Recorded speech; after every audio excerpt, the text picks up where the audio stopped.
நாங்கள் அரசியல் பேசுவதற்காக வரல, ஆனால் அவருக்கு ஒரு தோளுக்கு தோளா நிற்க இங்கு வந்திருக்கிறோம்.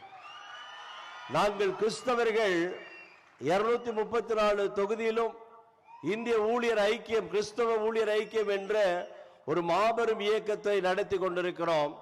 நாங்கள் உங்களுக்கு தோளுக்கு தோளாய் நிற்போம். We will be with you. We will be with you in all means. எல்லா நேரங்களிலும் நாங்கள் நிற்கும்படியாய் வந்திருக்கிறோம். ஏனென்று சொன்னால் ஒரே ஒரு காரியத்தை சொல்லுகிறேன். இந்த சிறுபான்மை மக்களுக்காக கடந்த பல ஆண்டுகளாய் நடந்து கொண்டிருக்கிற திராவிட ஆட்சியிலே எங்களுடைய கோரிக்கைகள், நிறைய கோரிக்கைகள் இருந்தது. அதுல சில கோரிக்கைகள், முக்கியமான கோரிக்கைகள், அதை கூட நாங்கள் போராடி போராடி பெற முடியாமல் சோர்ந்து போய் வந்திருக்கிறோம்.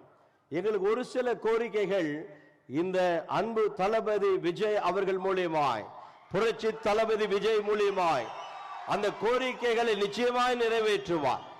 நீங்கள் முதல்வராய் வருகிற 2026 வருஷத்திலே இந்த தமிழகத்தை ஆள்வீர்கள். அது நிச்சயமாய் நடக்கும். ஒரு காரியத்தை சொல்லுகிறேன். என்னுடைய